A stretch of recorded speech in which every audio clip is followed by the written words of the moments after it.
utinya Imana nturasoma ku icupa na rimwe cyane rimwe niho nigeze kubisoma bambabarire kuba barabonye iriya shusho ntabwo izongera ngiye umuntu nabwo antunguye gusenga biramera nk'umuntu utari hafi kubera ko deni ari byo mba ndi gutekereza byanjye ku giti cyane. Ese ubundi ikimenyetso cy'uko yabaga Belgique koko wari waragikuye hehe? Ibyo byose baje bambwira. Inde wabikubwiye? Nyiricano. We yaje akubwira ati ba muri Belgique. Byambwiye ngo baba muri Belgique. Niriya nzu navuga ko ni nayo wayishatse. Ni nka filime. None bambishyize ku karubanda. Ni filime. Turi mu ikosa. Navuga ko turi mu makosa. Ari je, ari umukobwa, ari umunyamakuru, twese turi mu mafuti. Haki ibintu mubona tuzabishobora koko Abanyarwanda. Ntago bizongera. Ntago bizongera. Ibi bintu twishoyemo koko. Yabari iriya akaza ameze nk'umuturage kandi yaragiye. None uriye we yanaje no cyambere nabonye menshi yari afite ku mutwe ngira ngo ni amekikoro yimukiye mu mutwe. Gasaro TV.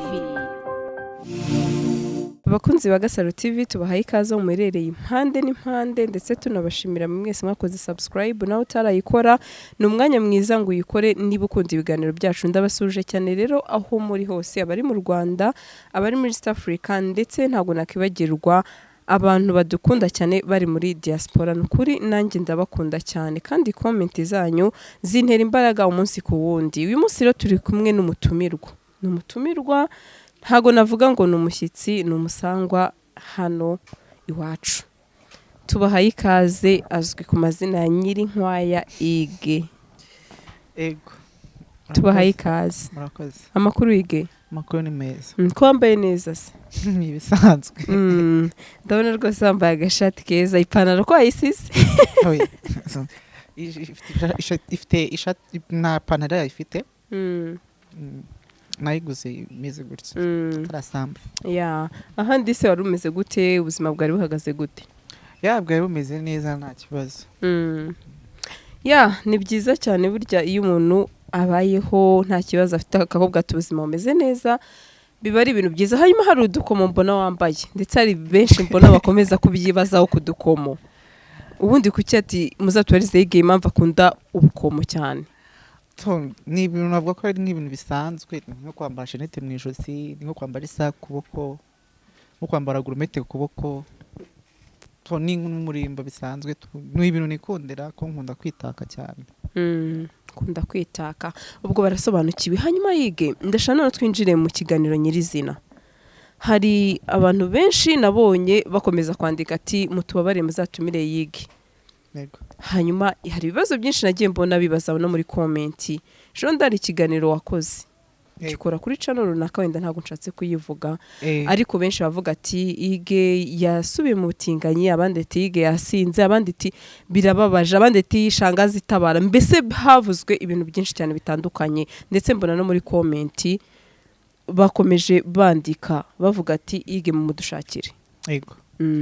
Harira na kwisegura hariya ntago navuga ko ari ibintu bya cyane, ibintu bya big deal. Burya umuntu niwe wimenya. Ntago nayo nasinze hari muzima niko yari ifite ikibazo cyuko ifite ngikunda kunjya gasanga no meze nk'umuntu navuga ko wari umeze nk'uko n'umuntu aca kuvuga ngo yasinze ntago ari nasinze ari muzima. Ige muri make hari abantu wenda bakora iki kiganiro ariko ukuntu ikiganiro wagikoze hari ikindi kintu abantu babonyemo aho wenda ibyo bakubazaga hari n'isengesho wasenze mbona muri comment abantu benshi ati Ige no gusenga byamunaniye. Wumva mbese usenga isengesho riterekeranye koko n'isengesho ry'Imana ndetse navuga ngo hari naho washatse gusoma umukobwa ntago ntinya kumuvuga witwa Tayira. Navuga ko kubona nabikoze biriya burya umuntu n'umuntu ijitse yaranshotoye navuga ko yaranshotoye aranabinsaba aramwa ngo gusengo ngo wakongera ukansoma ndamwa gusoma ni ibintu bisanzwe nkuko wafata gasoma nk'umwana cyangwa undi muntu ko yaramwe ngo nimusuhuze. ndabyuka yakubwiye ati nsuhuza ariko wowe ujya kumusoma ahubwo warakwangira. Then we niko kundi bisanzwe byo gushaka gusuza umuntu ashatse ko musuza ku ntoki aravuga ngo hoya ngo ni muhobera.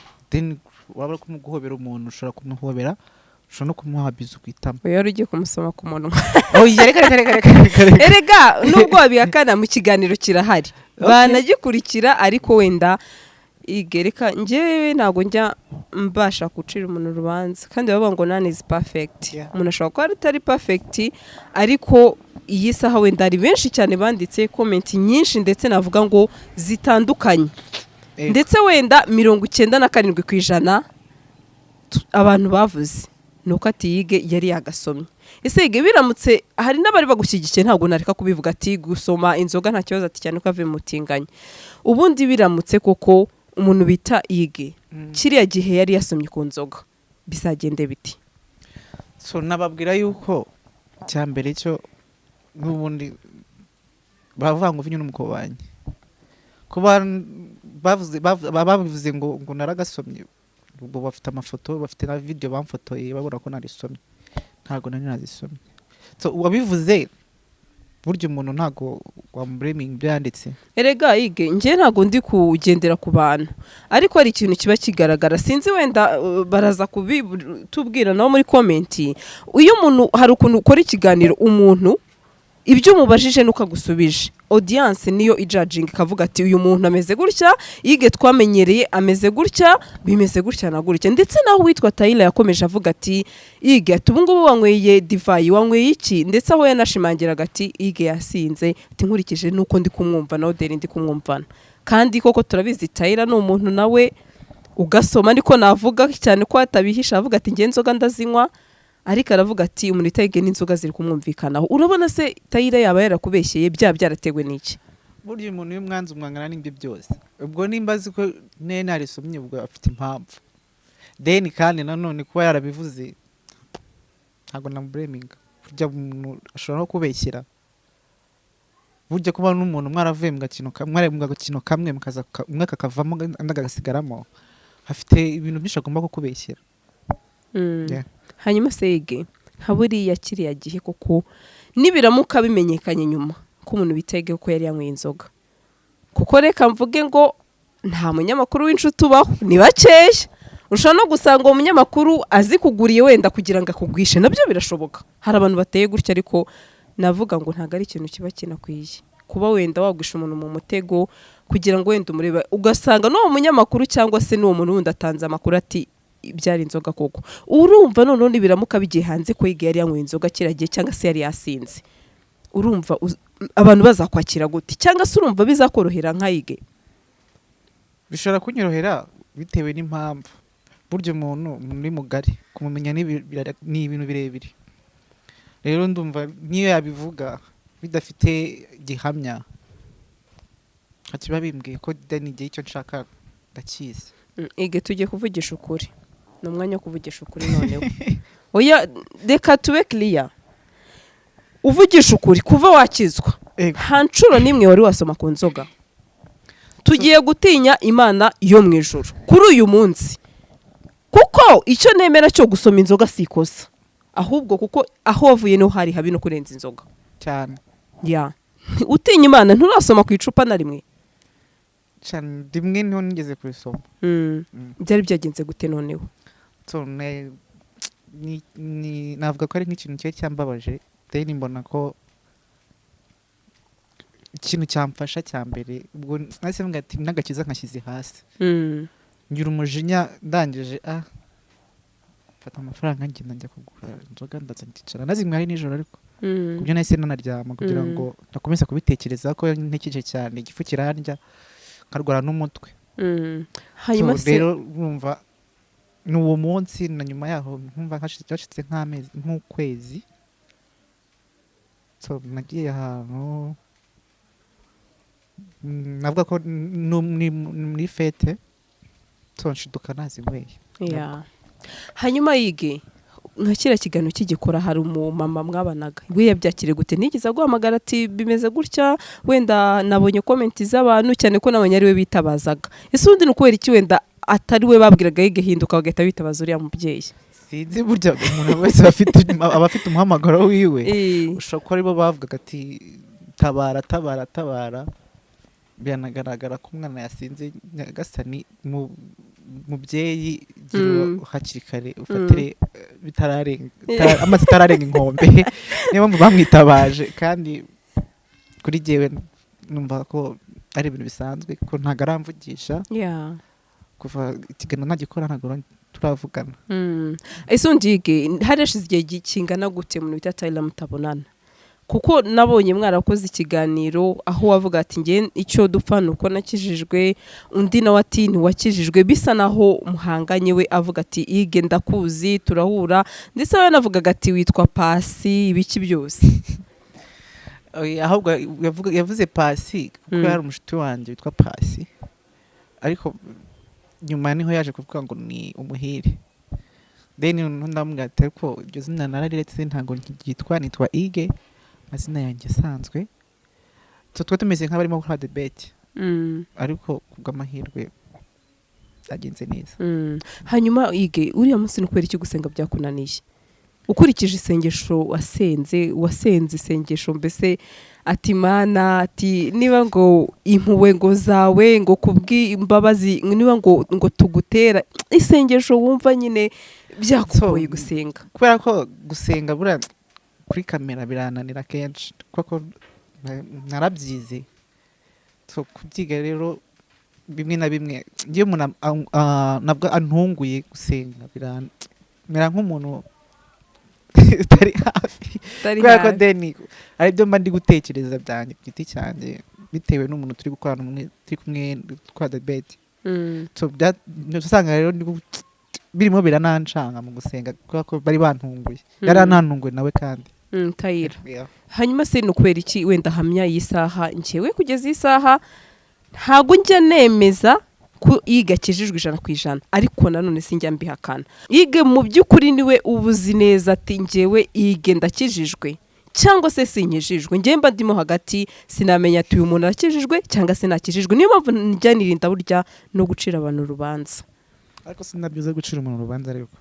Hanyuma Tyler we yashingiraga ku kiko yavuga ati Ige turahura tuba turi kumwe, ahamya ko umuntu bitege wenda adakijijwe. Navuga ko umuntu duherukana kera ushize nk'imyaka nk'ibiri ni ibiri hagati aho niho duherukana twese tukiri muri byaha nkiri umutinganyi. Ubwo rero kuba ejo bundi twarakubitanye urumva hashize igihe kinini cyane kandi sinyankunda kuzerera, mba nibereye mu rugo ngewe akenshi. Niyo umuntu amamagaye ku kiganiro nkahita mvayo nkahita rero niyo mpamvu we yavugaga ati ngo Yige ngo tujya duhura mpura nawe hehe naho nari maze igihe kinini cyane ntanamubona. Rero byagiye avuga rero ni ku giti cyiwe. Uriya umuntu agufitiye ishyari n'umujinya n'iki uramwihorera ukamubwira ati manimariza uranyinda ku manimariza ajya. Hanyuma se ikiganiro mwakoranye ni nk'icyo kintu cyakubabaje wenda mu byo yakubwiraga, ariko nawe yaravuze ati ukuri gushobora kuzatinda kukagaragara. Nanone ati abantu bamvugaga cyangwa se bagiraga iki bakabona ukuri. Byari byo byose wenda hari igihe umuntu avuga ibintu hari icyo yishingikirije sinzi. Buri wese bafite uko agomba kuvuga kandi deni uriya mukobwa rwose mbaye n'umukobwa numva ngo ni umulesbienne nakwanza. We ku giti cyiwe rero afite uko agomba kubireba kandi burya umuntu niwe wicunga ntago ari umuntu umucunga wundi. Acunga ikibuga cyanjye ndacunga ikibuga cyanjye. Hanyuma Ige ni cyo kintu wabwira aba bantu bose bakubonye muri ya shusho y'ubusinzi, aho nabonye hari n'abababaye ati gufasha umuntu kumbi yasubiye hantu, ni icyo kintu wabisabira kuri uyu munsi? Nababwira ko ikintu nabisabira nababwira ko bambabarire kuba barabonye iriya shusho ntago izongera. Nkunda cyane umuntu ushobora guca bugufi agasaba imbabazi avuga ati ikosa ryabaye reka nsabe imbabazi audience. Ni ukuri abantu benshi bumva Yige burya nta muntu w'umumarayika kubaho, nizere ko benshi bari buze kuza kukubabarira. Hanyuma Yige twikomereze, hari umukobwa yita Sonia. Yari umukunzi wawe. Kugeza isa rukundo rwanyu ruragaze gute? Navuga ko hajemo agatotsi. Hajemo agatotsi kubera iki? so hari ibintu tutumvikanye neza nyuma naje kumenya nk'ibikise wenda hari abantu bakureba bafite amatsiko y'umuntu bita yiga nibanga hanyuma we ko yatangaje ati biriya byari filime ntago ngiye na yige twigize dukundana aho yabitangaje ndetse reka mvuge ngo mu ijoro ryashize aravuga ati ngiye na yige ntago nigize nkundana nawe yewe mba n'inyamirambo nkora muri saro ntago ngiye nuriya muhungu twigize dukundana so nanjye bwa mbere kuko ukuntu yaje je nagize ngo nibyo tungira ngo koko avuye mu Birigi bwari Nyamirambo niko navuga nyuma niho naje kubimenya nyine tuvuga ati burya byari imitwe so mu gukundana navuga ko ntabwo byakinjiramo neza so kandi kuko ntabwo ibintu by'urukundo nashaka kubyinjiramo cyane tunabaye biparitse nawe ndabimubwira arambwira ati sawa nta kibazo nimba kubifashemo decision namwe ntarebe n'ubundi ibintu by'abakobwa rwose ntabwo byari ibintu bijanye kuva na kera ariko kuba narakijijwe natangiye kubyinjiramo ariko ntago navuga ko hari ibintu byinshi naba narekozemo so nta birimo ariko ahejo ndatangaje ati twari twaramaze no kuryamana oya no niyo wabyivugiye ige Tayira yakubajije ikibazo ngewe ntago burya ndi umunyamakuru utajya uhimba sinzi niba wenda cyangwa subeshya we yarakubajije ati ese yige buriya wanafasheho ati wafashe avance uhita uvuga ati ntabirenze ariko byari muri ya image nako ndeka no kukurenganya burya ari igihe umuntu akubaza ikintu wasanga utaruzi naho ureka ndende no kukurenganya reka mvuge ko utari wabitekerejeho neza wenda ko yabimbwiye akubiseho n'ibindi bintu yarambajije bindi ndamwe ntabirenze kandi kuba umuntu ushaka kuba umuntu ari umuntu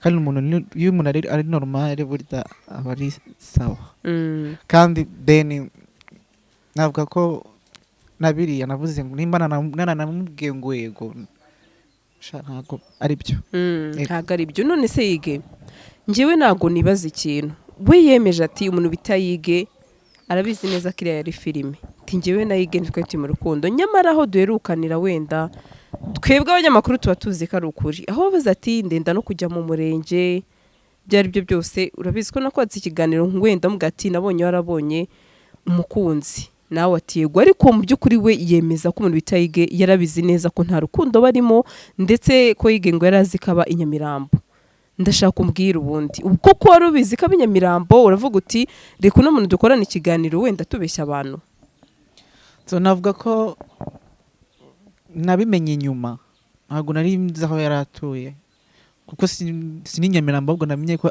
aba bari mu Gasyata Nyakabanda Nyakabanda niho namenye ko ari hatuye kuko ndibukare n'ikiganiro tugeze twari gukorana then aradukoshona icyo kiganiro ngo kiranakubabaza cyane kuba wari wamutegereje ati ahageze asanga warakaye twamuhamagaye twahereye mu gitondo atubwira ngo araboneka after nyuma aza kutubwira ngo tuza gukorana nyuma ya saa sita ubwo nari mfite gahunda ngomba kujyamo bandaziretse ndangije nko masaa 7-8 gutyo baramamagara baramubwira then turamutegereza bigeza bwarinze bunira yahatugezeho nko masaa 12 ziburaho mito mike cyane so ndavuga ati umuntu ntanga ari seriye niyo nasemenye amakuru yose yuko burya Belgique ari Nyamirambo none se iyi saha ubona biterwa n'iki kuba gushinja ati ige yarabizi ko nta rukundo turimo ati turi kubeshya abantu atawe yambwiye ati wenda kugira ngo ngaragaze ko navuye mu butinganyi uzavuge ko njye nawe dukundana ubona bya biterwa n'iki ni cyasha ari kugusiga cyangwa se ukuri nukuye so umuntu ni mugari afite impamvu ashobora kuba yarakoze ikiganiro bakamubwira ati kora kuri ibi ngibi kugira ngo uriya muntu umusebye so ubwo urumva abanyamakuru bakoranye nibo wabiteye byose numva nawe urumva bari kumwe barafatanyije sinzi wenda njyewe nta niba na blaming umunyamakuru ariko numva umunyamakuru wenda ukakubaje ariko usubiza sinzi niba yamubwira ngo sebye umuntu koko bishoboka ntibishobaho se ntibibaho bibaho gusa ibyo bintu bibaho yige ubu wazana wakubwira ni uyu muntu umusebye warangiza ko kamusebya ngomba no kumurabika kuvuga ko ibyo barimo arankora ntago ari byiza bikanambabaza. birakwiye Ntabwo bikwiye. ni ukuvuga hari abo ushobora guhura nabo bakavuga ati uyu muntu umuharabika ukabikora. Oya ntabwo namuharabika karata mubwira ati ahubwo duhinde topic twiganira ibyacu by'ubuzima bwanjye umbaze ibyanjye ariko ntujye kubaza iby'undi muntu. Burya iyo ubajije undi muntu uba ushatse kumwinjirira. Dene nimba narabivuze ibyo byose biramusha. Buri muntu n'agahunda shoke kandi abivuga kuva na kera. Buri muntu n'ikibuga cye uko uhagaze mu izamu ugomba kubimenya. Nimba uhagaze nabi baragutsinda. Iyo uhagaze nabi mu izamu baragutsinda. Rero nimba uriya nawe mu izamu rye arihagazemo ibumoso arihagaramo neza. Sorry. ariko yige ujya unsetsa pe numvishije ejo bundi uvuga ati tu fais attention. None tu fais attention. ati aho kuvuga ati fais attention numvise ati rwose ati tu fais attention sha yiga hari igihe ujya unkorera amabara sha ukanshimisha. Niko kugira ikiganiro kiryohe burya. Ushobora no kuvuga akandi kantu kaka dress katari akantu gato cyane kugira ngo bikotore. Gukotora se ntibibamo se. nari ngiye kubaza kane kwe kangari kudakotora. oya bavuga gute? Oya yore ubwo urashaka ko nkotora ntabyo nshaka. witonde bavuga gute? Witonde ntabyo nzi. kandi wari ubwiye ejo ndi umunyamakuru. None nimba se kari akantu naragakoze ni nkubutse. ubundi se muzima basanzwe bavuga gute? Ntabyo nzi. ni faites attention. Faites attention. ariko ni byiza rata. Kigoroberega. Nkunda umuntu utiyemera ati iki kintu ndakizi nanze kukivuga. hanyuma yige urabona byaratewe n'iki kuba wenda waramenya amakuru wenda uriya mukobwa atarakubwiye sinzi koko nimba wenda ibyo umbwira ariko kuri uyu munsi turi kuganira na yige reka numva uruhande rwawe. Tunavuga ko buri muntu niko nahoze kuva kera bivuga buryo umuntu niyo akwihishemo umuntu ni mugari ntabwo umenya ibyo byose. Ushobora kuba umbona gutya physically ukambona di ige ariko utazi mo ige mo imbere uko ateye. Niko nareba nawe sande nkavuga ati sande ndamureba gutya inyuma ariko mo imbere ntazi ndi shitani. ntabyo nzi. Oya ni urugero nitanzeho. nyine umuntu ukamureba inyuma ukabona ni mwiza ariko imbere ari mu bitu niko nshatse kuvuga ariko siko nteye da. hanyuma yige twigendere. Ego ujye kumenya amakuru yose yuko abinyamirambo ndashaka kumbwira byagenze bite kugira ngo byose ubicukumbure umenye kwa muntu ese ubundi ikimenyetso cy'uko yabaga Belgique koko wari waragikuye hehe? Ibyo byose baje bambwira. Inde wabikubwiye? Nyiricano. we yaje kubwira ati muri Belgique. Jambwiye ngo baba muri Belgique. Niriya nzu navuga ko ni nayo wayishatse. kandi waravuze ngo nyene ntabwo ko ari nka film gishe ngiye ba ni film ntabwo ko ari kuvugishije ukuri. Urumva atavugishije ukuri se ati ni nka film none mba mbishyize ku karubanda ni film. ariko yige ni ukuri kw'Imana burya umuntu hari ikintu umuntu ashobora nkumva bya kenshi nakomeje kubyibazaho ndavuga se na wa wundi ugomba kuba nk'igiceri cy'icumi gusa navuga ati umuntu afite inzu afite ubushobozi bwo gukora ubwo se wamushaka iki. So navuga ko ari film muri make none warubitsika tuyinyamirambo. So nabimenye nyuma nese yige umuntu yagiye gukundana n'umuntu simbizi wenda ntamubaze acukumbura ibyo byose ujya gukundana n'umuntu kuko ubuzi ko uwo muntu muhisha. Burya ari byo guhisha. Buriya wabonaga se ukuntu ameze cyangwa se drip zari iz'abantu baturutse hanze iyo y'u Rwanda hanze y'u Rwanda kuko ari mu diaspora. Ko then ibintu byo hanze abantu bavuye hanze utabibona kuntu banasa n'ukuntu banateye nemika navuga nko ku myambarire. Burya ari umuntu arashobora kuba ari yabari iriya akaza ameze nk'umuturage kandi yaragiye. Okay. None uriya we yanaje no cyambere nabonye menshi yarafite ku mutwe ngira ngo ni namekikoro yimukiye mu mutwe. So akaba aramuseje kandi wari wavuze ngo nicyo kintu wamukundiye. So navuga ko ni ibintu navuga ko ari ibintu biri bizarre byaje. Nsanga biza so navuga ko iriya yari filime. Kandi noneho burya iyo baguhaye topic yo gukina muri filime iriya Belgique niyo muri filime. Niko navuga. So nyuma niho naje kumenya ko ari filime abyihorera. none se yige kubera icyo wenda wahisemo kubeshya abantu tuzi ko yiga ari umuntu ukijijwe aho waje rwose nanjye nkagutumira nk'umuntu wabonye umukunzi ndetse ukanabitwemerera ukavuga ati nibyo ngewe mfite umukunzi ndamukunda amarangamutima ari menshi ndenda no kujya mu murenge ndetse n'abantu navuga ngo bakishima cyane ati umuntu bita yige yabonye umukunzi yavuye muri ya nzira mbi agiye no kurongora. So navuga ko burya iyo kuko twakomeje kujya dukina tuvuga ati ni sheri rero ntabwo ari kwemera ko ari sheri ariko ntabwo byari kuri. Biriya navuze ko nyuma niho nagiye menya nyine byose ku murongo ko ari filime twakinaga n'iki. So ngenda nemera bamwe na bamwe ko ari sheri ariko nagira ngo mbisegureho ko ntabwo ari sheri ntabwo napanga nawe. Ego nise yige ni wagize n'ikibazo ati abantu bazongera kunyizera. So nabitekerejeho burya umuti umwe ntiwigira inama. Nyuma rero nza kugisha inama bamwe na bamwe mbabaza hari n'uwo nabajije mu rugo arambwira ati ugomba kuzashaka ikiganiro uzakora ari kwivugurura avuga ko biriya bintu ari filime. So nyuma rero nza kubikora ndavuga ati reka rero rimwe nzakora ikiganiro mvugurura ibintu byose vuga ati ibintu byose byagiye hanze byose ntabwo ari byo. Ntabwo ari byo. Muri make urumva abantu bari bugufate gute kuba bari bizeye bakandika comment zirenga 100 tige benshi congratulations abandi ati turishimye abandi tuzagutwerera urumva isaba byakira gute rero? So nabasaba imbabazi cyambe nabanza kubabwira ko atari byo jewe nshaka mu gakiza kanjye bumve ko nimba nakoze biriya rwose bambabarire. Hanyuma yige iyi saha mushyize ukuri hanze reka tuvuge abanyamakuru ngo filime irarangiye cyane kuko n'ubundi iyo filime yapanzwe n'umunyamakuru reka mbivuga gutyo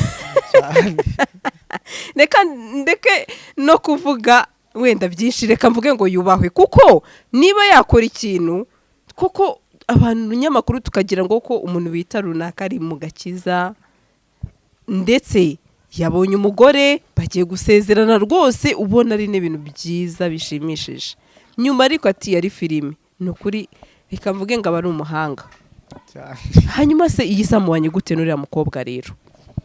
So ntago nongeye kuvugana nabo. Yego none nacyagiye mushwana mugatongana cyane ngo yagukorera amakosa byari filime. So navuga ko twabikoze nka filime bwagiye ngira ngo umuntu ubeshya kandi nkunda umuntu ugendera ku gihe kandi nawe warabeshye then twese turi mu ikosa navuga ko twese turi mu makosa ari je ari umukobwa ari nyamakuru twese turi mu mafuti